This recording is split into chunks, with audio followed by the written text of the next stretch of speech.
MSLI TV رہنمائی بدلتی دنیا کے لیے۔ تم پر تمہارے رشتہ داروں کا حق ہے، اس کو ادا کرو۔ تمہارا مال صرف تمہارا نہیں ہے، اس کے اندر رشتہ داروں کا حق آتا ہے، ان کو دو، ضرورت ہے تب بھی دو، ضرورت نہ ہو صلہ رحمی پر بھی دو۔ ہاں دو، لیکن دیتے رہو، ان کے حقوق ادا کرتے رہو۔ تیرا رب ہی ہے جس کو چاہتا ہے رزق دیتا ہے، جس کو چاہتا ہے تنگ کر دیتا ہے۔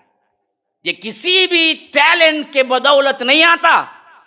ہاں ایک فون کال پہ کروڑوں کماتا ہے، ایک مزدور دن بھر کی 8 گھنٹے کی نوکری کر کے 500 روپے بھی نہیں کما پاتا۔ یہ کمائی کا دینا لینا تمہارے ٹیلنٹ پہ نہیں ہے۔ اگر اللہ نے کسی کو غریب بنایا اور دین دے دیا تو یاد رکھو اللہ کو معلوم تھا اگر اس کو پیسے والا بناتا تو دین اس سے نکل جاتا۔ زمین میں دفنائی گئی اس لڑکی سے پوچھا جائے گا کس گناہ کی پاداش میں تجھے دفنایا گیا کل قیامت کے دن۔ یہ عورتوں کی نفرت اور بیٹیوں سے عار تھا۔ آج اس کا بالکل ایڈوانس طریقہ، لیکن ہے وہی ایڈوانس طریقہ۔ کیا؟ بیٹی ہے، معلوم ہو گیا، فوری طور پر حمل کرا دو۔ فرمایا کہ خشیت املاق، تم دراصل یہ اولاد کو ختم کرتے ہو تو اس واسطے مفلسی کے ڈر سے۔ ارے بدبختوں نحن نرزقہم وایاکم، ان کو بھی ہم ہی رزق دیں گے، تم کو بھی ہم ہی دیتے ہیں، رزق کی ذمہ داری تھوڑی تم پر ہے۔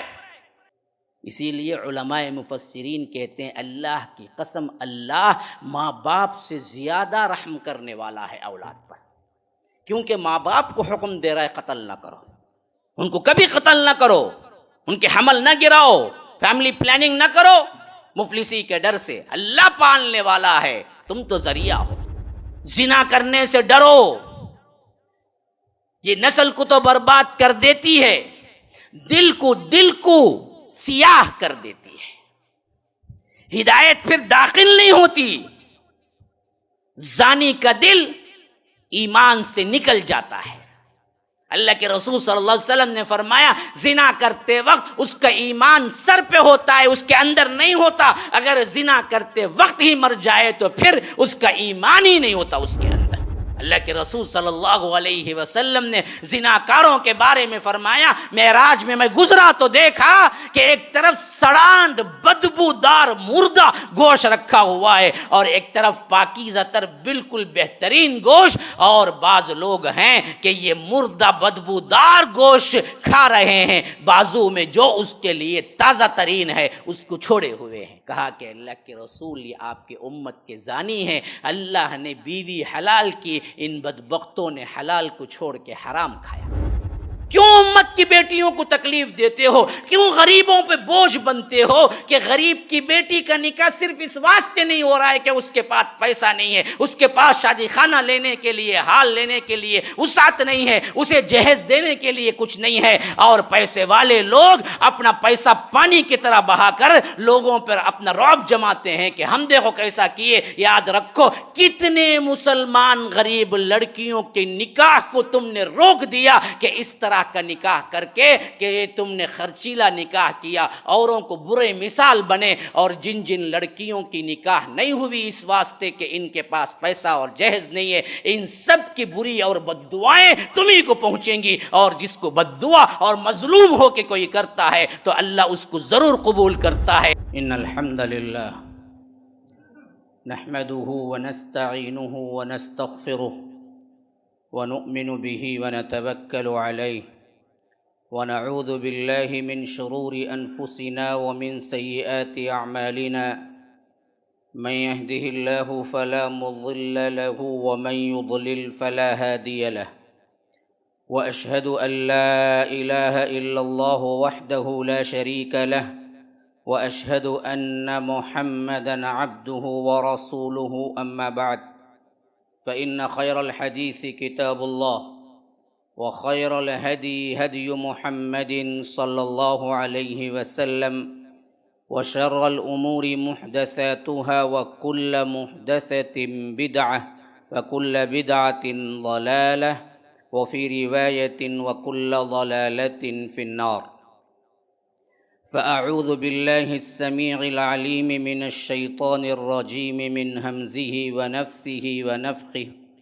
وقضى ربك ألا تعبدوا إلا إياه وبالوالدين إحسانا إما يبلغن عندك الكبر أحدهما أو كلاهما فلا تقل لهما أف ولا تنهرهما وقل لهما قولا كريما واخفض لهما جناح الذل من الرحمة وقل رب ارحمهما كما ربياني صغيرا ربكم أعلم بما في نفوسكم إن تكونوا صالحين فإنه كان للأوابين غفورا.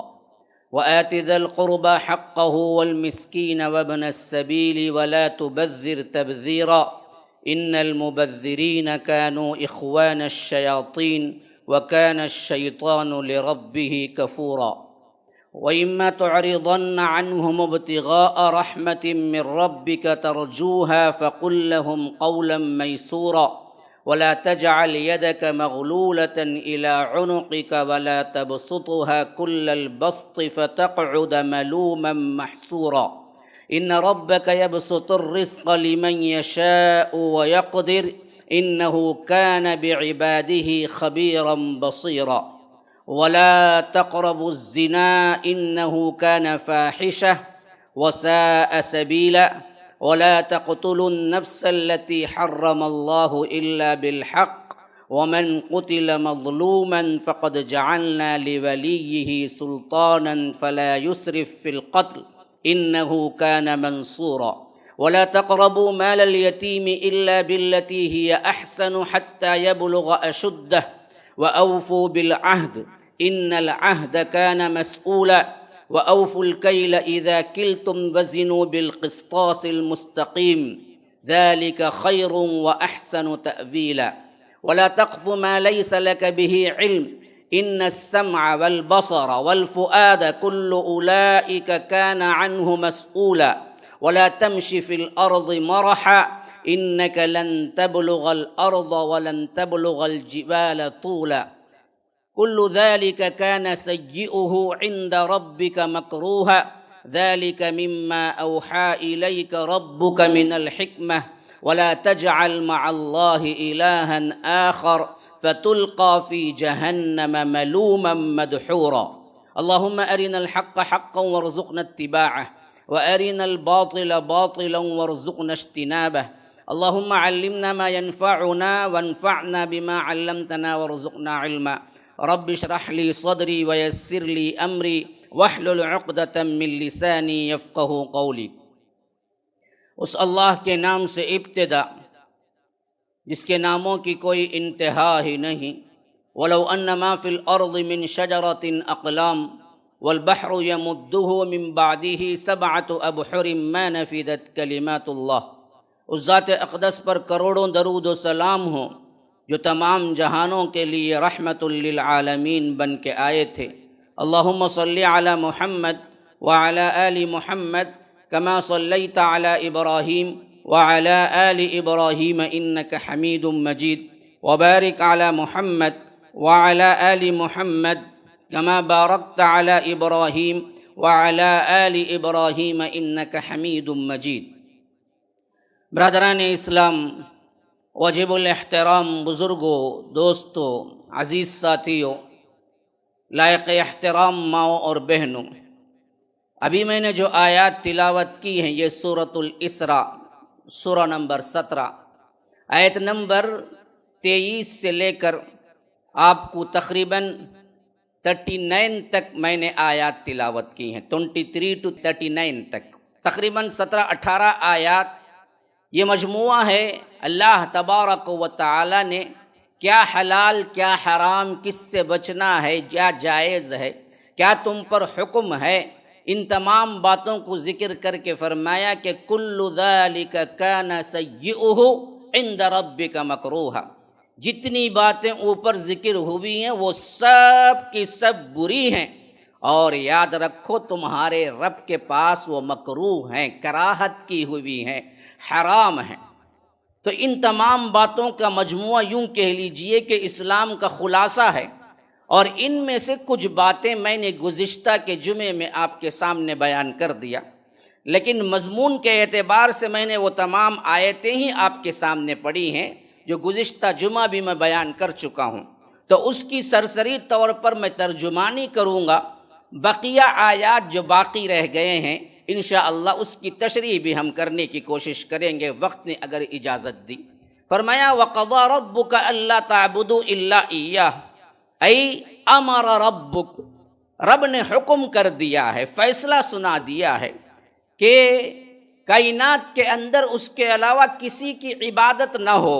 یہ اللہ کا فیصلہ ہو چکا ہے، کا مطلب یہ ہے کہ اللہ نے اسی کو حکم دیا ہے قیامت تک کے لیے کہ اس کے ساتھ کسی کو شریک نہ کرو، الا ایاہ، سوائے اسی کی عبادت کرو، وبالوالدین احسانا، والدین کے ساتھ حسن سلوک کرو، اما یبلغن عندک الکبر، اگر وہ پہنچ جائے بڑھاپے کو، احدہما، کوئی ایک ان میں سے، ماں یا باپ یا ماں، یا او کلاہما، یا دونوں ہی بڑھاپے کو پہنچ جائیں، فلا تقل لہما، ان کے سامنے انہیں بات کرتے وقت اف بھی نہ کہو، ولا تنہرہما، نہ جھڑکی دینا، وقل لہما، اور جب ان سے بات کرنا قولا کریما، بڑے ہی نرم اور عزت کے انداز میں۔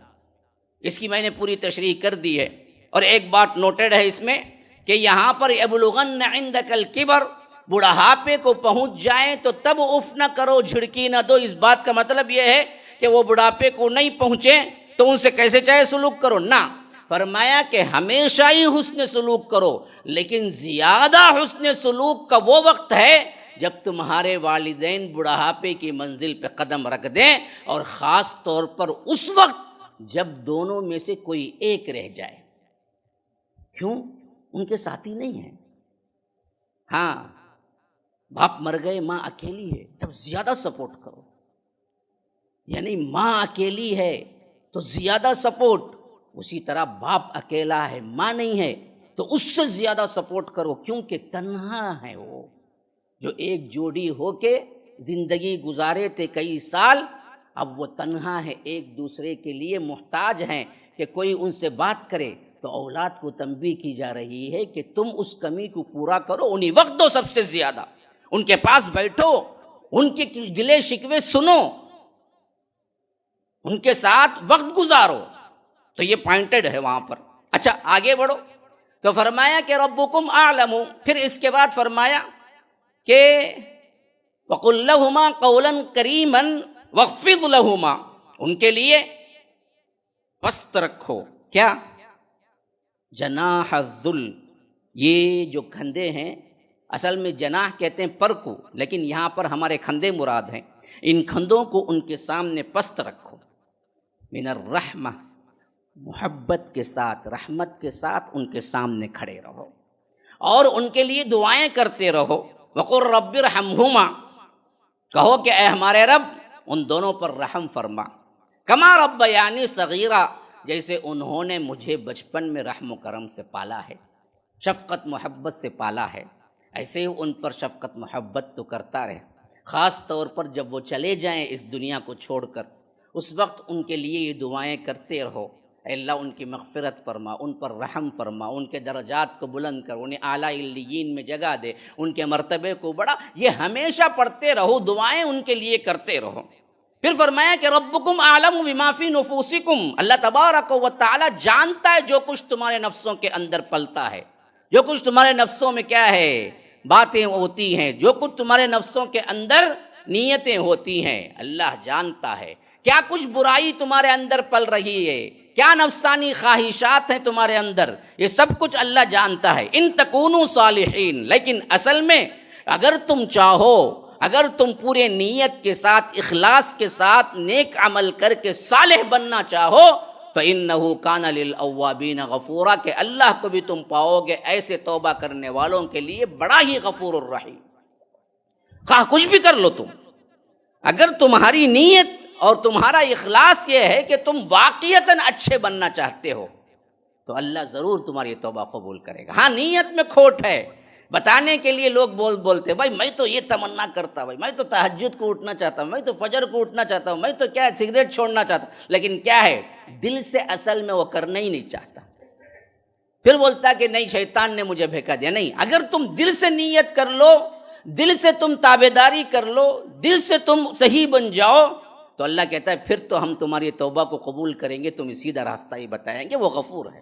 ہاں، ایک شخص ہمیشہ میں کہا کرتا ہوں، بات چیت میں کہا کہ میں تو بہت آپ کے بیانات سنتا ہوں مول صاحب، اور چاہتا بھی ہوں سگریٹ چھوڑ دوں، لیکن ہوتا نہیں ہے، ہاں ہوتا نہیں ہے۔ میں نے کہا ہاتھ اٹھاؤ، میں نے کہا ہاتھ اٹھاؤ، میں دعا کرتا ہوں تم آمین کہو کہ اللہ اس کو توفیق دے کہ یہ سگریٹ چھوڑ دے۔ نہیں مول صاحب رندے بعد میں کریں گے دعا، نیت ہی چاہتا نہیں وہ اندر سے۔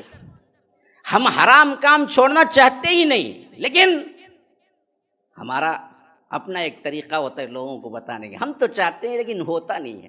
نہیں، ان تکونوا صالحین، اگر تم واقعتاً صالح بننا چاہو فإنہ کان للأوابین غفورا، ضرور بالضرور اللہ تبارک و تعالی ایسے اوابین کو، ایسے توبہ کرنے والوں کو بڑا ہی غفور ہے، ان کے لیے مغفرت ہے۔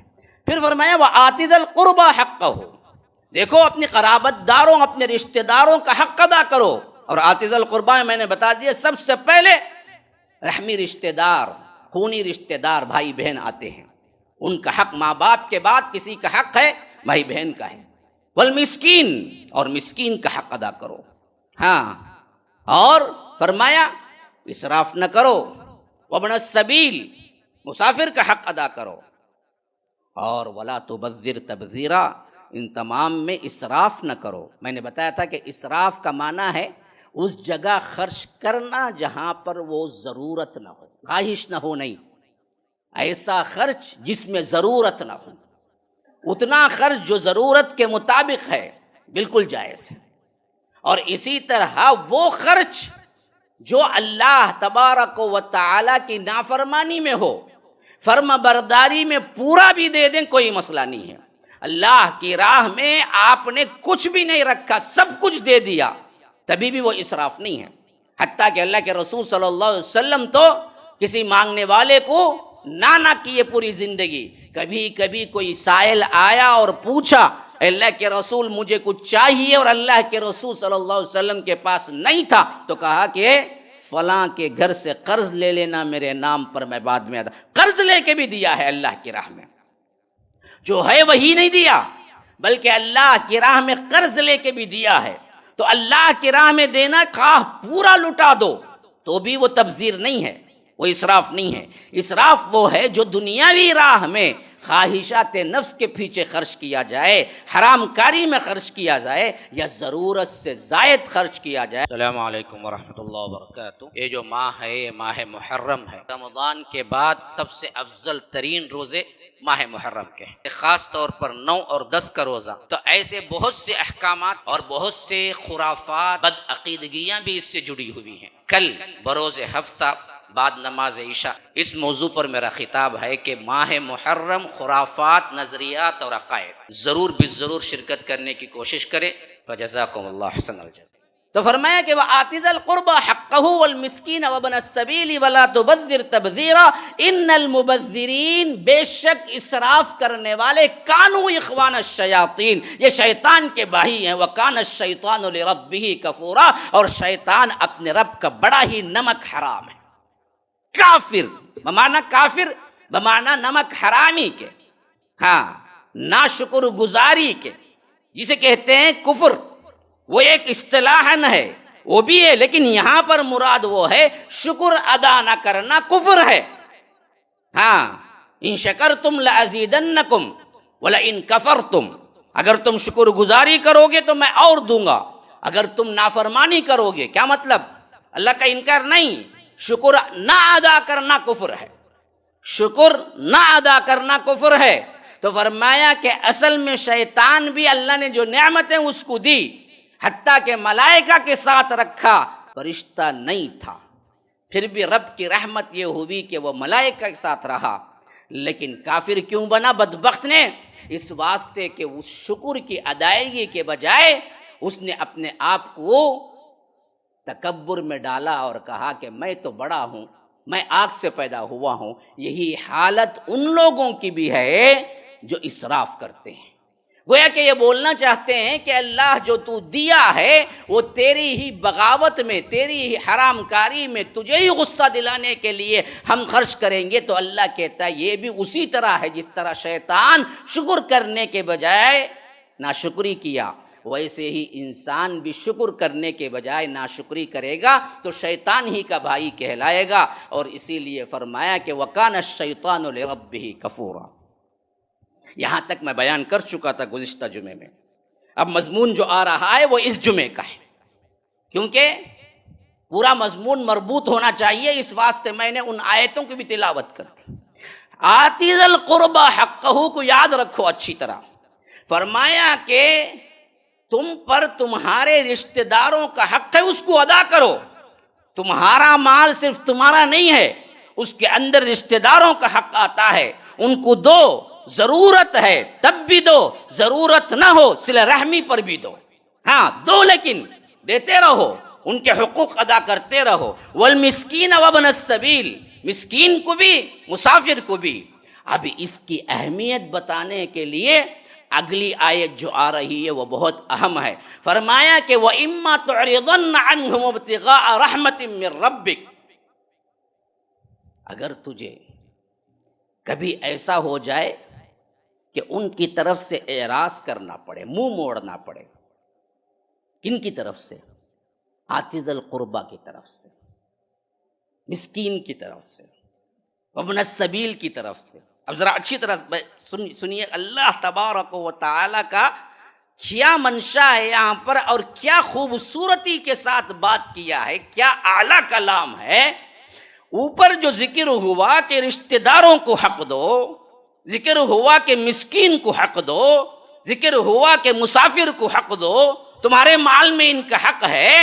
تو فرمایا کہ اما تعرضن عنہم ابتغاء رحمت من ربک، اگر کبھی وہ حق دینے سے تیری حالت کیا نہ ہو، اس کی برابر نہ ہو، تیرے پاس پیسہ مال نہ ہو، تو خود تنگ دست ہو، ایسی حالت میں کوئی رشتہ دار آ رہا ہے، یہ حق پورا نہیں کر رہا ہے، تو فرمایا تعرضن عن، ان کی طرف سے تجھے اعراض کرنا پڑے، ان کی طرف سے تجھے چہرہ پلٹانا پڑے کہ بھائی میرے پاس نہیں ہے کچھ، میں کیا دوں آپ کے پاس، میں خود فقیر ہوں. ایسی کوئی بات ہے، لیکن اس وقت بھی تجھے امید ہے. ابتغاء رحمت من ربک ترجوہا، کہ میری رب کی رحمت دور نہیں ہے، ضرور بالضرور اللہ مجھے عطا کر دے گا. جب اللہ کچھ دنیا مجھے عطا کر دے گا تو میں پھر صلہ رحمی بھی کروں گا، پھر مسکین کو بھی دوں گا، پھر یتیم کو بھی دوں گا، پھر مسافر کو بھی دوں گا، لیکن اب دینے کے لیے کچھ نہیں ہے. اس واسطے آپ اپنا چہرہ پھیر رہے ہیں یا آ کر آپ ان سے اعراض کر رہے ہیں کہ بھائی میرے پاس کچھ نہیں ہے. فرمایا ایسے وقت میں بھی تجھ پر ضروری ہے کہ فَقُلْ لَهُمْ قَوْلًا مَيْسُورًا، کہ بات ان کو بڑی نرمی کے ساتھ کہہ کہ بھائی اب ذرا میں تنگ ہوں، دے نہیں سکتا. کیا جی اٹھ کو آ جاتی، خالی منہ اٹھا لے وہ منگلے کو، یہ کام کیا تمہارا؟ نہیں، یہ سلوک نہیں کر سکتا تو. وہ تیرا بھائی ہے، وہ تیرا کزن ہے، وہ تیرا رشتہ دار ہے، حق بنتا ہے اس کا. ہاں تیرے پاس کچھ نہیں ہے تب بھی اخلاق کیا، یا رب یہ اخلاق اختیار کرو. اسلام کی دعوت دینے کی ضرورت نہیں ہے، خود آ کے لوگ پوچھیں گے یہ کون سا دین ہے جو اخلاق تمہیں اتنا بلند سکھایا. ارے ایک دور کا آدمی، اجنبی آدمی پوچھتا ہے، اس کی بات نہیں ہو رہی ہے. یہ خواص میں سے، رشتہ دار میں سے جو بار بار تم دیتے ہو، لیکن کبھی ایسا ہو جائے کہ تمہارے پاس دینے کو کچھ نہیں ہے، وہ بار بار آتا ہے، تب بھی تمہیں یہ حق نہیں پہنچتا کہ تم اس کے منہ پہ ایسی بات کرو جس سے اس کے چہرے پہ جھریاں پڑے. فرمایا کہ فَقُلْ لَهُمْ قَوْلًا مَيْسُورًا، کہا کہ نرمی کے ساتھ بات کرو، ایسا اخلاق اپناؤ کہ انہیں کیا ہے دلی ٹھیس نہ ہو. ہاں یہ بولو کہ بھائی ذرا تنگ ہوں، انشاءاللہ کشادہ ہوتے ہی ضرور کچھ نہ کچھ آپ کو دوں گا. آپ مانگے، میرا دل نہیں چاہتا ہے کہ میں نہ بولوں، لیکن کیا کروں میرے پاس بھی کچھ نہیں ہے. اخلاق کے اندر رہتے ہوئے ان سے معذرت کرو، یہ رب کا حکم ہے۔ ہاں وہ بچپنا ہمارے والدہ رحمہم اللہ سکھایا کرتی تھی مجھے ابھی بھی اچھی طرح، وہ زمانہ ہی گیا، کوئی بھکاری آتا تو کچھ نہیں ہوتا دینے کے لیے، والدہ کہا کرتی تھی کہ تم یہ کہو جا کے غریب کو کہ معاف کرو، ہاں نہیں ہے مت بولو، معاف کرو۔ کیا مطلب؟ بھائی میں آپ کو نہیں دے کے ایک گناہ کا ارتکاب کر رہا ہوں، اللہ مجھے معاف کرے، دعا کرو تم کہ معاف کر دو، دینے کو کچھ نہیں، نہ کہو، نہیں ہے نہ کہو، کیا جی بار بار آتے، یہ مت کہو کہ معاف کرو، اصل میں تو مجھے دینا تھا، دینے کو کچھ نہیں ہے، تو میں خود معافی مانگتا ہوں، معاف کرو۔ یہی بات سورہ بقرہ میں اور تفصیل سے آئی، قول معروف ومغفرۃ خیر من صدقۃ یتبعها اذی۔ اللہ اکبر۔ اگر کوئی سائل تمہارے سے مانگتا ہے اور تمہارے پاس واقعتاً دینے کو کچھ نہیں ہے تو فرمایا کہ قول معروف ومغفرۃ خیر من صدقۃ یتبعها اذی، تم اس کے ساتھ اچھی طرح اچھی بات، ہاں قول معروف، بھائی میرے پاس نہیں ہے اس وقت، انشاءاللہ اگلے بار آؤ میں دوں گا، یہ اچھی بات کہہ کر، ہاں اس کے لیے دعا کر کر اسے چلا دینا بہت ہی اچھا ہے بنسبت دے کر اسے تکلیف دینا۔ کیا مطلب؟ بعض لوگ دیتے لیکن 10 باتیں کر کے دیتے، فرمایا کہ نہیں، یتبعها اذی، جس کے انفاق کے بعد اسے تم تنگ نظری کا، اسے تم غربت کا، اسے تم عار دلاتے ہو، اس صدقے سے 1000 گنا زیادہ بہتر یہ ہے کہ تم اچھی بات کہہ کے چلا دو کہ نہیں بھائی میرے پاس کچھ نہیں ہے، اس کے بجائے 10 روپے دے کے جب بھی آ جاؤ جی یہ کام تمہارا، لے کو نہیں گئے تکا تم نہ چین نہیں آتا، یہ لو پکڑو۔ اللہ کہتا ہے اس سے بہتر یہ ہے کہ قول معروف، ایک اچھی بات کہہ کے اسے چلا دو، کچھ نہ دے کر، یہ اچھا ہے بنسبت تم دے کے اس کے اوپر احسان جتاؤ، تو اس سے بہتر یہ ہے کہ اسے اچھی بات کہہ کے چلا دو۔ ہاں غریبوں کے ساتھ حسن سلوک، غریب اور غریب رشتہ دار، آج کیا نہیں ہو رہا ہے غریب رشتہ دار کے ساتھ؟ پیسے والے ہیں، متوسط ہیں، اپنے آپ میں ایک بھائی بڑا ہو گیا اور ایک بھائی بہت اچھے پوزیشن میں آ گیا، وہ اپنے سب بھائیوں کو لے کے چلتا ہے نا، ڈیگریڈ کرتا ہے، پوری زندگی اس بھائی کا دباؤ اور رعب سے پورے بھائی تنگ آ چکے ہوتے ہیں، دیتا بھی ہے تو 10 مرتبہ تانے مار کے دیتا ہے۔ اللہ کہتا ہے کہ کیسے حسن سلوک کرنا ہے، اس سے بڑا رحمان اور رحیم کون ہے، اس سے بہتر شریعت تم کہاں سے پا سکتے ہو؟ فرمایا کہ وَإِمَّا تُعْرِضَنَّ عَنْهُمُ ابْتِغَاءَ رَحْمَةٍ مِّن رَّبِّكَ تَرْجُوهَا فَقُل لَّهُمْ قَوْلًا مَّيْسُورًا۔ پھر اس کے بعد خرچ کرنے کے اعتبار سے ہم کو سکھا رہا ہے وَلَا تَجْعَلْ يَدَكَ مَغْلُولَةً إِلَىٰ عُنُقِكَ، اپنے ہاتھ کو اپنے گردن کے ساتھ نہ باندھ کے رکھ، یعنی اتنا بخیل نہ ہو جا کہ کچھ نہ دے، وَلَا تَبْسُطْهَا كُلَّ الْبَسْطِ، نہ اتنا کھول کے ہر کسی پہ کھل جائے، سخاوت میں ایسا لٹا دے، فَتَقْعُدَ مَلُومًا، اور تو بیٹھ جائے ملامت کیا ہوا یا محصورہ، تھکا ہوا۔ کیا مطلب؟ دنیاوی اخراجات میں اللہ دینی نہیں ہے معاملہ یہاں پر، دنیاوی اخراجات میں اللہ تبارک و تعالی میانہ روی کی روش کے بارے میں حکم دیتے ہوئے فرماتا ہے کہ دنیا کے اندر ایسی زندگی گزارو جتنی چادر اتنا پاؤں پھیلاؤ، شان و شوکت کے اعتبار سے قرض لے کے ادھر سے ادھر سے شادی کیا اس واسطے کہ لوگ کیا کہیں گے، لیکن پوری زندگی بھیک مانگتا پھرا کہ یہاں قرض داری، وہاں قرض داری، یہاں کا لے لیا، ان کا لے لیا، ان کا لے لیا اور قرض ادا نہ کیا۔ نہیں، فرمایا کہ دیکھو اتنی بخیلی بھی اچھی نہیں کہ تم کچھ بھی خرچہ نہ کرو۔ جیسے ہمارے زمانے میں مشہور تھا، ایک صاحب تھے 16 دن ایک ہی ازار پہنتے تھے، 8 دن سیدھی پہنتے تھے، 8 دن الٹی پہنتے تھے، ہاں بخالت کے اعتبار سے۔ ایسے بخیل بھی نہ ہو جاؤ کہ لوگ ہر کسی کو اس کا وقت ظاہر ہو جائے، بھائی انہوں معلوم کیا، انہوں 1 روپیہ نکال نہیں سکتے جی، ایسے نہ بنو۔ ہاں ایسے بنو گے تو کیا ہوگا، فتقعد ملوما، ملامت کیا ہوا بیٹھ جائے گا۔ کیا مطلب، ہر کوئی ملامت کرے گا، اپنے بھی ملامت کریں گے، دور کے بھائی انہیں ہے نا بھائی ایک چائے پلائیں گا نہیں بھائی، 10 گھنٹے بٹھاؤں گا لیکن ایک چائے پلائیں گا نہیں، تم نہ جاؤ نہ کو بھائی اس کنے، تو ہر آدمی اسے ملامت کرے گا۔ تو فرمایا کہ فتقعد ملوما، ایسا نہ بن تو کہ بخیل اتنا کہ ہاتھ کو اپنے گردن سے باندھ لینا، یہ محاورہ ہے۔ ہاتھ کو اپنے گردن سے باندھ لینے کا مطلب ہے خرچ نہ کرنا۔ بخیل ایسا نہ بن کہ لوگ تجھ پہ ملامت کریں۔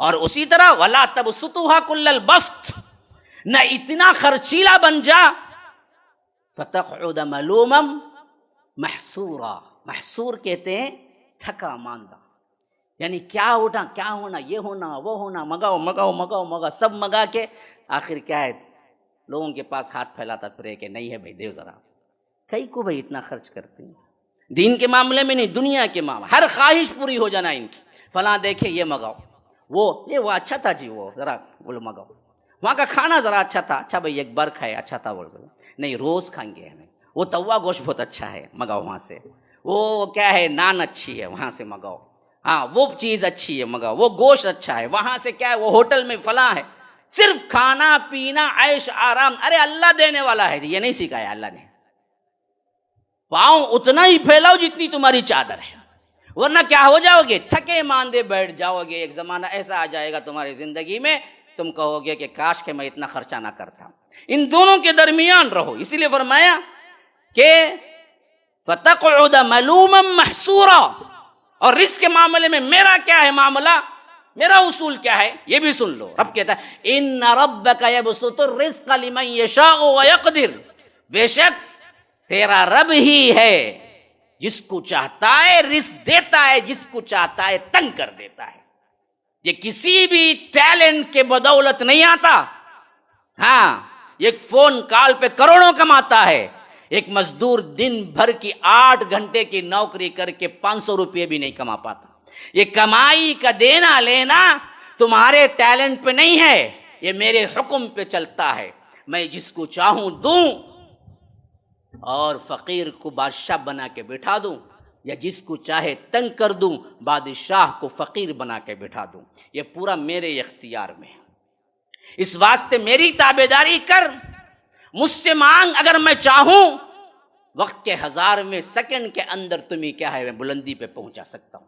ان ربک یبسط الرزق لمن یشاء ویقدر انہ کان بعبادہ خبیرا بصیرا۔ اور یاد رکھ اپنے بندوں کے بارے میں تیرا رب بڑا ہی باخبر بھی ہے اور دیکھنے والا بھی ہے۔ یعنی دنیا کے اندر جو اتار چڑھاؤ ہے، جو پیسے والے غریب ہیں، اللہ نے جن کو دیا ہے جن کو نہیں دیا ہے، ان کے بارے میں ہمیشہ ہمارے اندر خیال آتا ہے کہ بھائی اسے اتنا پیسہ اتنا پیسہ اتنا پیسہ، اس کی پیڑھی پیڑھی کھا کے بھی ختم نہیں ہوگا، ایک میں ضرورت مند ہوں، میرے پاس ناشتہ کرنے کے لیے بھی پیسہ نہیں، اللہ کیوں ایسا بنایا؟ تو اللہ کہتا ہے تجھے سمجھ نہیں آئے گا، لیکن میں نے جو دیا ہے نا وہ پرفیکٹ دیا ہے، کن کو کیا دینا ہے۔ یہ غلطی نہ کر کہ جن کو پاس پیسہ ہے اور جن کے پاس پیسہ نہیں ہے ان کو دیکھ کے اللہ پر شکوے شکایات کرنا شروع کر دے کہ اے اللہ ان کو دیا مجھے نہیں دیا، یہ کیا انصاف ہے؟ نہیں، اللہ نے برابر انصاف کے ساتھ دیا ہے، پتہ ہے کس کو دینا ہے کس کو نہیں دینا ہے۔ ہاں انہ کان بعبادہ خبیرا بصیرا، وہ جانتا ہے اپنے بندوں کو اس حد تک کہ اسے خبیر بھی ہے، خبر بھی ہے ان کے بارے میں، اور وہ دیکھ بھی رہا ہے۔ اسی لیے علماء کہتے ہیں اس آیت کے ضمن میں اگر اللہ نے کسی کو غریب بنایا اور دین دے دیا تو یاد رکھو اللہ کو معلوم تھا اگر اس کو پیسے والا بناتا تو دین اس سے نکل جاتا۔ اس سے بہتر تو یہ ہے کہ غربت میں تم دیندار رہو۔ ہاں غریب بھی ہو دینداری بھی ہے۔ اور کئی ایسے کو ہم نے خود دیکھا اپنے آنکھوں سے، جب تک غربت تھی، جب تک تنگ دستی تھی، بھاگ بھاگ کے مسجد آتا تھا، نمازیں پڑھتا تھا، اچھے ماحول میں تھا، مسلمان پریکٹیکل تھا، لیکن جب اللہ نے اس کو نوازا تو دین گیا، حیا گئی، پردے داری گئی، عزت گئی، سب کچھ گیا، لیکن دنیا مل گئی۔ تو بتاؤ جن کو دنیا دیا وہ اچھے ہیں یا جن کو دنیا نہیں دیا، دین دیا، وہ اچھے ہیں؟ تو اللہ بہتر جانتا ہے کہ کس کو کیا دینا ہے، وہ اپنے بندوں کے بارے میں بڑا باخبر ہے۔ اس واسطے اللہ نے جو تقسیم کیا ہے اس پہ تمہیں اعتراض نہیں ہونا چاہیے۔ انہ کان بعبادہ خبیرا بصیرا۔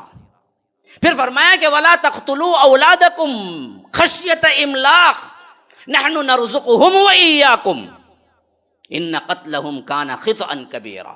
دیکھو، مفلسی کے ڈر سے اپنی اولاد کو قتل نہ کرو، یہ بہت اہم ترین پوائنٹ ہے آج کے معاشرے کا۔ جو متمدن تہذیب یافتہ یورپین کنٹرول اور یورپین ان کے اخلاق اور ان کے معاشرے پر دل کیا ہے پسیج جاتا ہے، ان سب لوگوں کے لیے بہت بڑی بات ہے، چیلنج ہے۔ یاد رکھو، جن اخلاقیات کو وہ لے کے کہتے ہیں کہ ہم انسان کو آزادی دیتے ہیں، فلاح دیتے ہیں، اتنے جاہل اور درندہ دل والے ہیں۔ سفید چہرے تو ہیں لیکن دل ان کے درندے سے بھی بدتر ہیں۔ ان بدبختوں نے حمل کو گرانے کے ایسے ایسے آئیڈیالوجی اور ایسے ایسے دوائیاں تیار کی، اس سے بڑے ظالم اور قاتل دنیا میں کبھی پیدا نہیں ہوئے، جس کی چھاپ ہم مسلم معاشرے کے اندر بھی آ رہی ہے۔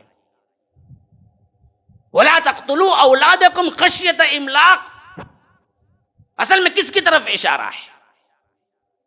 اشارہ ان ماں باپ کی طرف ہے جو بچہ یا بچی یا اولاد کی بڑھوتری یا آ کر اولاد کی کثرت کی وجہ سے مار ڈالتے ہیں۔ اس زمانے میں حمل گرانے کا کوئی آئیڈیالوجی، کوئی ڈرگ نہیں تھا، اس اعتبار سے وہ پیدا ہونے کے بعد مارتے تھے، اور خاص طور پر بچی کو مارتے تھے۔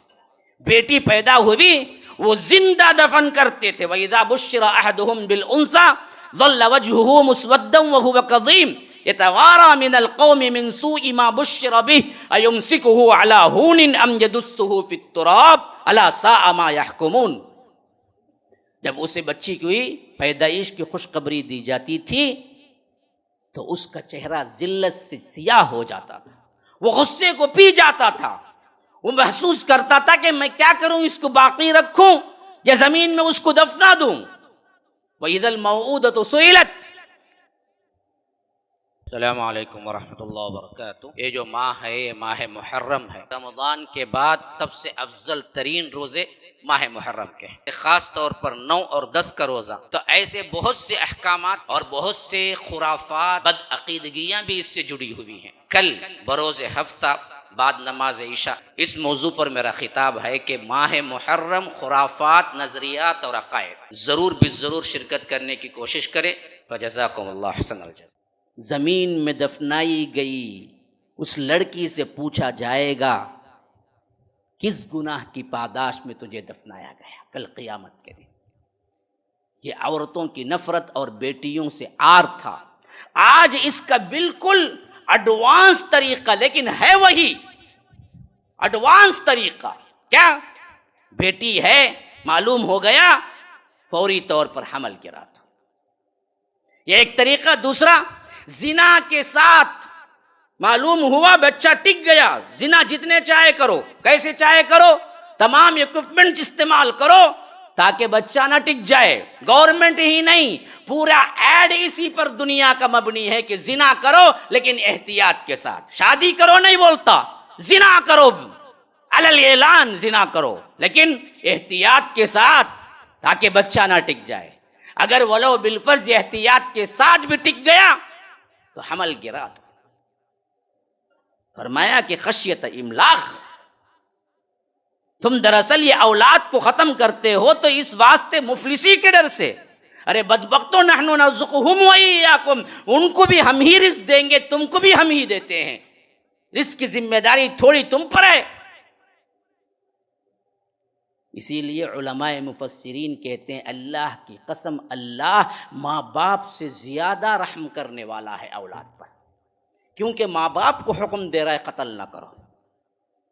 ہاں، جو لوگ آج کے معاشرے میں کہتے ہیں ماں میری خدا ہے، ماں ہی سب کچھ ہے، ماں نے مجھے پالا، بدبخت ماں سے بھی بڑا رحم کرنے والا ایک ہے جس نے ماں باپ کو بھی سکھایا کہ اولاد کے احکامات کیا ہیں، وہ میرا رب اللہ ہے، وہ میرا رب اللہ ہے۔ اس سے محبت نہ ہو اور ماں کا نعرہ لگاؤ تو بدبخت ہے، تو جاہل ہے۔ وہ تو ماں باپ کو بھی سکھایا کہ کیسے کیا ہے ان کے ساتھ سلوک کرنا ہے۔ آج ہمارے اندر علل اعلان ہوتا ہے، بیٹی ہوئی طلاق دے دوں گا، اور بیٹی ہو گئی واقعتاً طلاق دے دیتا ہے بدبخت۔ وہ درندہ ہے، بلکہ درندہ بہت چھوٹا لفظ ہے اس شخص کے بارے میں جس نے اولاد کے صرف بیٹی ہونے پر بیوی کو طلاق یا ٹارچر کیا۔ یہ مسلمان تو کہلانے کا بہت دور، وہ انسان کہلانے کا بھی نہیں ہے۔ لیکن ہم میں وہی چیز ہے، وہی معاشرت پا رہی ہے۔ کسی کی 2 بیٹیاں ہو جائے، کسی کی 3-4 بیٹیاں ہو جائے، کسی کی صرف بیٹیاں ہی ہو بیٹا نہ ہو۔ کون ایسا بندہ ہے اکا دکا الا ماشاء اللہ کوئی اللہ کا ولی ہو تو ہو، لیکن کون ایسا ہے کہ صرف بیٹیوں پر بیوی کو ٹارچر نہ کرے اور حمل گرانے کی نہ سوچے؟ ایک کوئی اللہ کا ولی ہو تو ہو، کوئی نکل جائے تو نکل جائے۔ ہمارا معاشرہ بھی تو اسی میں پڑا ہوا ہے۔ جسے رب کہتا ہے کہ وَلَا تَقْتُلُوا أَوْلَادَكُمْ خَشْيَةَ إِمْلَاقٍ۔ دیکھو اللہ تبارک و تعالیٰ تمہیں حکم دیتا ہے اپنی اولاد کو مفلسی کے ڈر سے قتل نہ کرو۔ کتنی بھی اولاد ہو، اللہ کی نعمت ہو، کھلانا پلانا اس کی ذمہ داری ہے۔ کون پالیں گا بھائی؟ کیسا بھائی ہوں گا؟ میں اپنے باپ کا 11واں بچہ ہوں۔ ہاں، کہ اللہ تبارک و تعالیٰ نے ذمہ داری نہیں لی؟ ایک اسکول ہیڈ ماسٹر میں نہیں، ایک نارمل ٹیچر 4-5 ہزار روپئے کے درمے میں اللہ کے فضل و کرم سے یہ تعلیم و تربیت کہ اللہ ہمارے ماں باپ کو جنت الفردوس میں اعلیٰ مقام عطا کرے۔ میں 11واں ہوں میرے باپ کا۔ کئیوں کے رزق کے معاملات کو حل کرنے کی اللہ نے توفیق دی ہے۔ یہ زندہ مثال کھڑا ہوا ہوں۔ کیوں سمجھتے ہو کہ ہم پہ ذمہ داری ہے؟ ذمہ داری تو رب کی ہے، رب اٹھاتا ہے ذمہ داری۔ تم کون ہوتے ہو؟ نحن نرزقہم وإیاکم، ان کو بھی دیں گے تم کو بھی دیتے ہیں۔ ان قتلہم کان خطأ کبیرا، یاد رکھو ان کا قتل بہت بڑا گناہ ہے۔ خواہ وہ سیکس کے اعتبار سے دیکھ کر، جنڈر کے اعتبار سے دیکھ کر حمل گرانا ہو، یا زیادہ اولاد ہو گئی اس حیثیت سے فیملی پلاننگ کرنا ہو، دونوں حرام ہے۔ آج عام ہو چکا ہے 3واں بچہ نہیں، مول صاحب ڈاکٹر بول رہی فیملی پلاننگ کرو۔ ڈاکٹر کافر جی یا کافرہ ہے، اسے کیا معلوم شریعت کا حکم؟ اس کی بات پہ کیسے مانتے؟ اسے پتہ ہی نہیں ہے نا جی۔ جاؤ مسلم ڈاکٹروں سے پوچھو کیا واقعتاً جان کو خطرہ ہے؟ 10 مرتبہ سوچو کہ یہ حکم ہمارے لیے نہیں ہے فیملی پلاننگ کا۔ 2 ہو گئے بس، فیملی مکمل۔ ہم 2 ہمارے 2 کتے، اس کے بعد ہم 2 ہمارا 1 آیا، اس کے بعد حمید بچے، ہم کو کئی کو بچے۔ اس طرح نسل انسانی کا قتل عام ہو رہا ہے، اور کوئی حکومت اس پر کوئی ایکشن اٹھانے کو تیار نہیں ہے، بلکہ حکومت خلاف ہے۔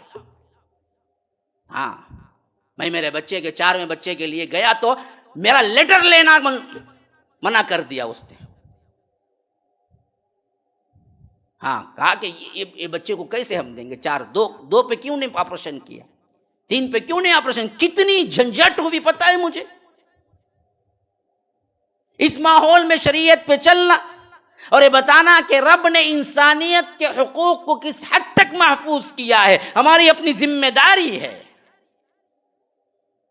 لیکن ہم کرتے نہیں ہیں۔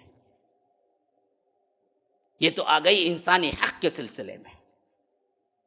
خاص طور پر اولاد کو جو حق دینا ہے وہ حق دو، ان کو کبھی قتل نہ کرو، ان کے حمل نہ گراؤ، فیملی پلاننگ نہ کرو مفلسی کے ڈر سے. اللہ پالنے والا ہے، تم تو ذریعہ ہو. ہاں، ان قتلہ کان خطأ کبیرا. اب وہ آ گئی نسل انسانی کو خراب کرنے کی چیز، وہ ہے نسل انسانی کو برباد کرنے کی چیز.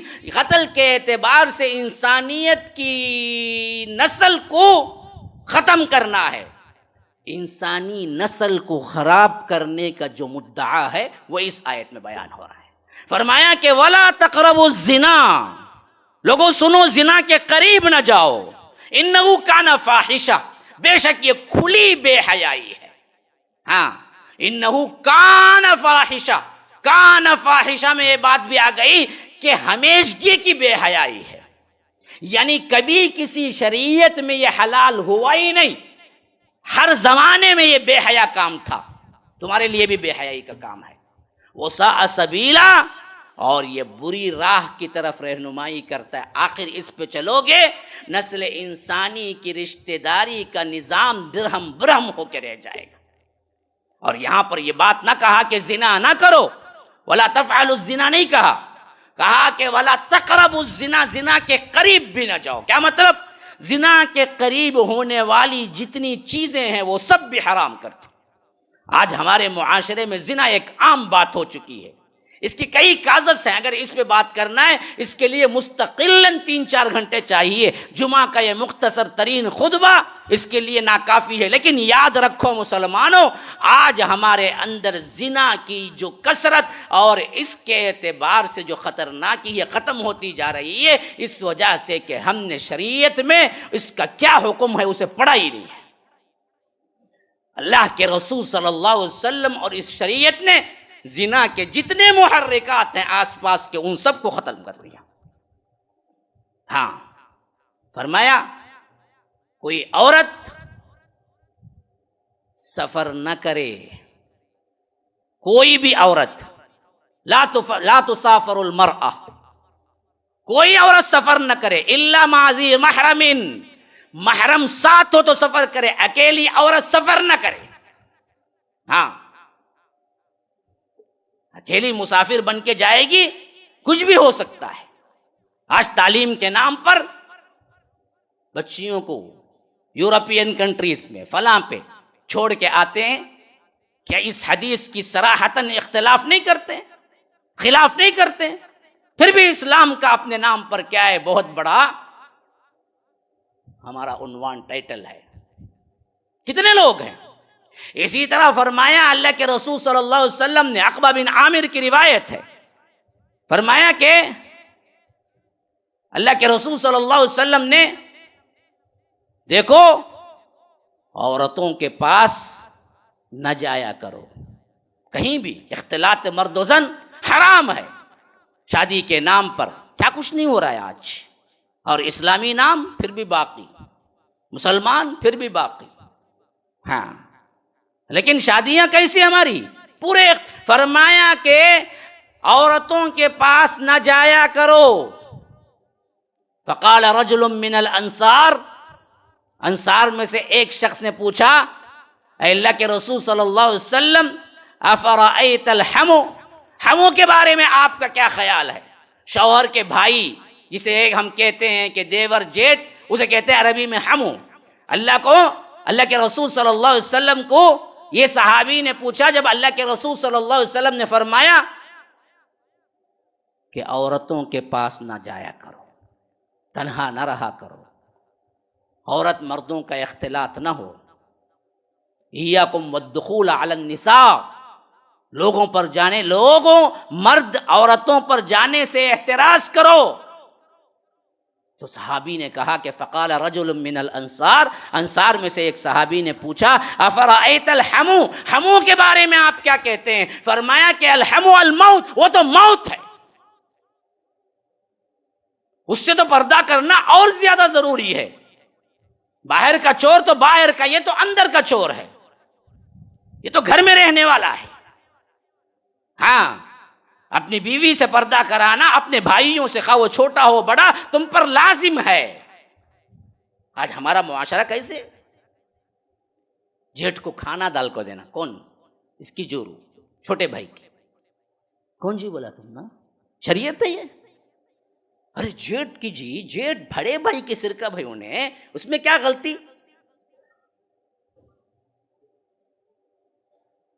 ہاں ان کے روم بستر تک جانا عام ہے بات، بھائیوں کے بستر میں کبھی بھابیاں، کبھی بھابیوں کے بستر میں بھائیاں. تنہائی کے جتنی چیزیں ہیں وہ سب کے سب اللہ کے رسول صلی اللہ علیہ وسلم نے روک دیا.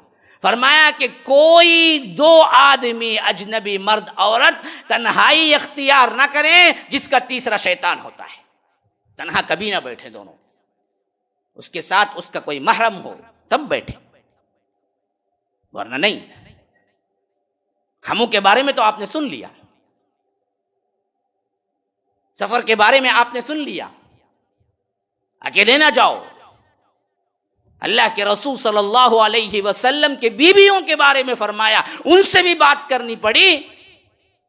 فرمایا کہ متاعن، اگر کوئی چیز لینا ہو من وراء حجاب، پردے کے پیچھے سے لو. امہات المومنین سے بھی پردے کا حکم ہے، حالانکہ وہ ہماری مائیں ہیں، اور ادنا سے ادنا مسلمان بھی ان کے بارے میں کوئی غلط سوچ نہیں رکھ سکتا، لیکن پھر بھی پردے کا حکم ایسا ہے کہ فرمایا کہ ان سے بھی پردہ کرو. کیوں؟ یہ زنا اصل میں، بے حیائی اصل میں ہمیشہ تلاش میں رہتی ہے، آخرکار بہت جلد انسان کو بہکا دیتی ہے. اسی واسطے اللہ کے رسول نے معاشرے میں ہر وہ چیز روک دی جہاں سے اس کے لیے راہ بنتی ہے. مسند احمد کی روایت ہے، اللہ کے رسول صلی اللہ علیہ وسلم کے پاس ایک نوجوان آیا اور کھلے عام پوچھا، اے اللہ کے رسول میں زنا کے بغیر رہ نہیں سکتا، مجھے زنا کی اجازت دیجیے. حضرت عمر وغیرہ بڑے بڑے صحابہ غصے میں لال ہو گئے، کہا کہ اس بدبخت کو روکو، یہ نبی کے سامنے بیہودہ گوئی کرتا ہے. اللہ کے رسول صلی اللہ علیہ وسلم نے فرمایا کہ نہ اس کو چھوڑ دو، میرے پاس آنے دو.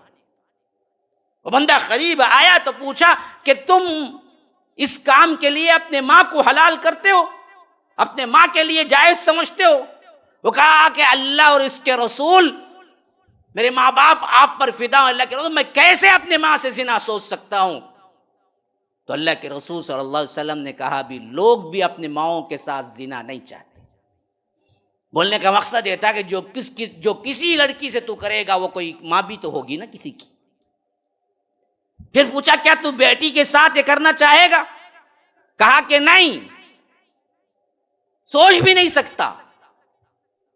اللہ کے رسول نے کہا کہ پھر بھی لوگ بھی اپنی بیٹیوں کے لیے نہیں چاہتے. یعنی بولنے کا مطلب یہ تھا کہ جس کسی لڑکی سے زنا کرے گا وہ کوئی تیری کسی کی بیٹی تو ہوگی. پھر پوچھا کہ کیا تو کسی خالہ کے ساتھ کرنے کی کوشش کرے گا آپ نے؟ کہا کہ نہیں. کہا کہ وہ کسی جو لڑکی کو تو لے آئے گا وہ کسی کی خالہ تو ہوگی. پھر فرمایا کہ تو اپنے پھوپھی کے ساتھ کرنا چاہے گا؟ کہا کہ نہیں. کہا کہ جس کسی سے بھی تو کرے گا وہ کسی کی پھوپھی تو ہوگی. جب ان سب باتوں کو ہو گیا تو اللہ کے رسول صلی اللہ علیہ وسلم نے فرمایا جب تو اپنی بیٹی کے ساتھ نہیں چاہتا زنا، اپنی ماں کے ساتھ نہیں چاہتا زنا، اپنے پھوپھی کے ساتھ نہیں چاہتا، اپنے خالہ کے ساتھ نہیں چاہتا، تو وہ بھی تو کسی اور کی بیٹی ہوگی، کسی اور کی ماں ہوگی، کسی کی خالہ ہوگی، کسی کی پھوپھی ہوگی، ان کے ساتھ کیسے چاہے گا؟ تو وہ بندہ اپنے آنکھیں جھک کے رو پڑا. کہا کہ اللہ کے رسول دعا کر دیجئے. اللہ کے رسول اسے قریب کیے اور کہا کہ اے اللہ اس کی نگاہوں کو پست کر دے، حیادار کر دے، اس کے دل کو پاک کر دے. طہر قلبہ واحسن فرجہ، اس کی شرمگاہ کی حفاظت کرنا، اسے پاک کر دینا. یہ دعا کر کے اسے بھیجا. کہتے ہیں کہ مدینے میں اس سے زیادہ باحیا نوجوان ہم نے پھر کسی کو نہیں دیکھا. یہ بیماری ہے، دل کی بیماری ہے. ان بیماریوں کو ختم کرنا توبہ و استغفار ہے. لیکن اپنے معاشرے میں ہم نے کیا کیا؟ کھلا بالکل چھوٹ دے دیا ہے. اس حیثیت سے نوجوان نسل برباد ہو رہی ہے، اور اس میں کا سب سے اہم ترین خود ماں باپ بنتے ہیں. اسی لیے شریعت کا حکم کیا ہے؟ زنا کے سلسلے میں دنیا میں بھی سزا ہے، آخرت میں بھی. یاد رکھو، کوئی زانی ہے تو فرمایا کہ الزانیۃ والزانی فاجلدوا کل واحد منہما 100 جلدہ، اگر زنا ثابت ہو گیا خواہ مرد ہو یا عورت 100 کوڑے مارے جائیں گے۔ اگر وہ کنوارے ہوں، جن کی شادی نہیں ہوئی ہے، وہ لوگ کریں 100 کوڑے۔ شادی ہو کر زنا ہوا ہے تو پھر اس کے لیے رجم ہے، اسے پاؤں کے اندر یہاں کمر تک کس کے زمین میں اسے دبا دیا جائے گا، اور اس کا جو اوپر کا حصہ رہے گا باقی اسے پتھر مار مار کے ہلاک کیا جائے گا، رجم۔ کیوں؟ وہ معاشرے میں جینے کے قابل نہیں ہے، وہ بدبخت جو اپنی بیوی کو دیکھ لیا پھر بھی زنا کیا کسی سے۔ شادی شدہ زانی کے لیے رجم ہے، جس کی ابھی شادی نہیں ہوئی اس کے لیے 100 کوڑے ہیں، 100 جلدہ۔ اگر یہاں بھی ولو بالفرض حکومت کی وجہ سے چھوٹ گئے، یاد رکھو زنا کرنا کبھی آپ کے لیے ثابت نہیں ہوتا، کبھی آپ کے لیے اچھا نہیں ہے، آخرت کی سزا تو باقی ہوگی۔ اللہ کے رسول صلی اللہ علیہ وسلم، بخاری کی روایت ہے، فرمایا میں سو رہا تھا کہ 2 فرشتے آئے، کہا کہ چلو، وہ لمبی حدیث سے طویل، اس میں اللہ کے رسول صلی اللہ علیہ وسلم کہتے ہیں کہ میں نے دیکھا، ایک جگہ مجھے لے گئے فرشتے، میں نے دیکھا کہ ایک بہت بڑا تنور ہے، بہت بڑا تنور، اس پر دیگ چڑھا ہوا ہے، اور دیگ کا بالکل اوپری کنواں، اوپری حصہ تنگ ہے، اور اس کا جو نیچے کا حصہ ہے وہ بہت وسیع ہے، اور اس میں لوگ ننگے پڑے ہوئے ہیں، مرد عورت، اور نیچے سے اس کو انگار سے جب دہکایا جاتا ہے تو چیخ و پکار کرتے ہوئے وہ لوگ نکلنے کی کوشش کرنے کے لیے منہ کی طرف آتے ہیں، لیکن منہ اتنا تنگ ہے کہ وہ نکل نہیں پاتے۔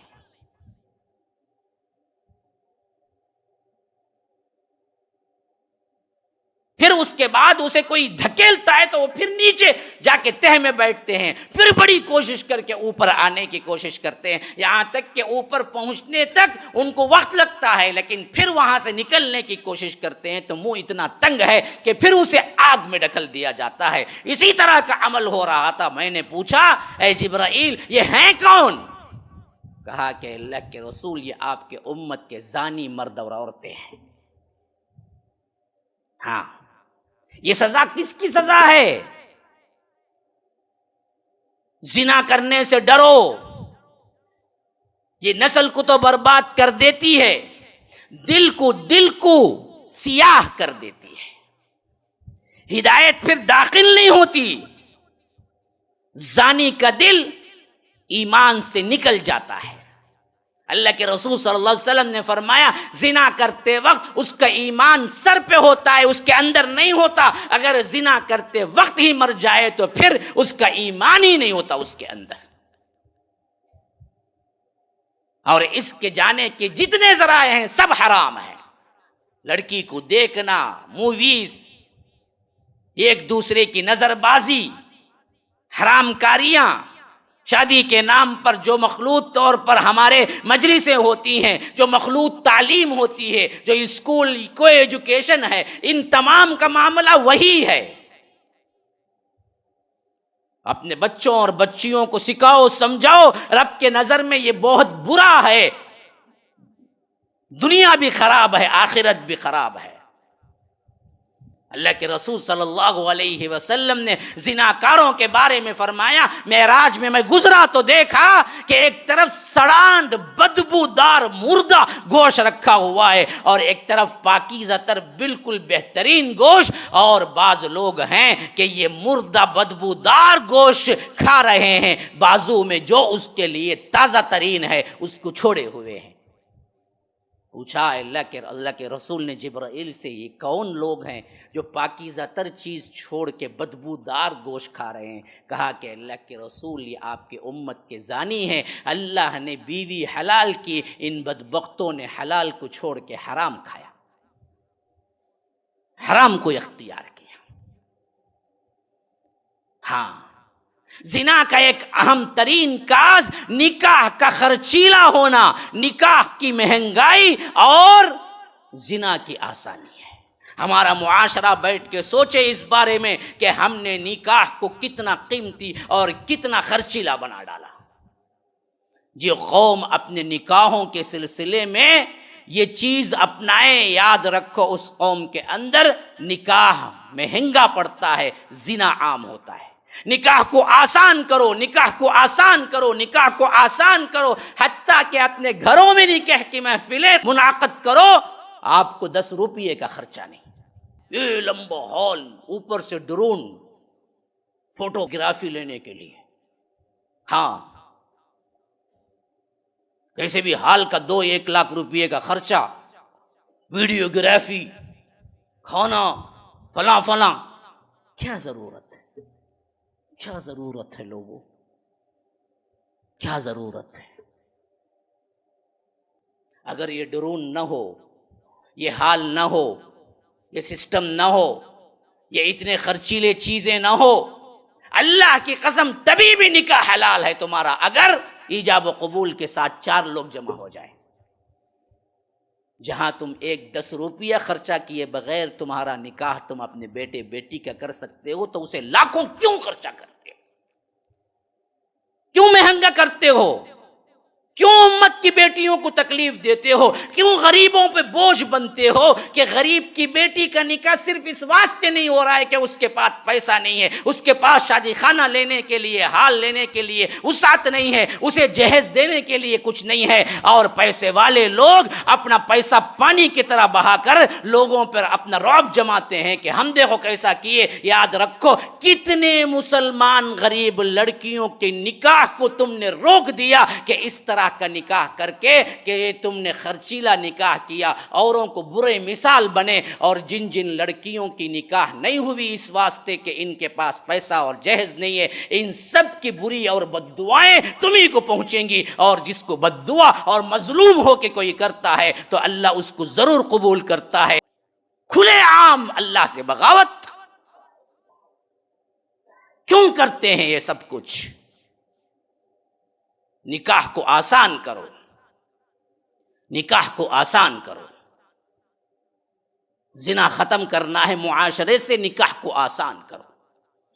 بچوں کو تربیت دو، تمہاری خواہشیں ہیں مجھ سے پوچھ لو، باپ کو آ کے بتا دو، اور ان کی خواہشیں ہیں جائز تو ان کو کر کے رکھ دو، کیونکہ خود جناب محمد الرسول اللہ صلی اللہ علیہ وسلم نے ہم کو یہی تعلیم دی، من استطاع منکم الباءۃ فلیتزوج فإنه أغض للبصر وأحسن للفرج ومن لم يستطع فعليه بالصوم فإن له وجاء۔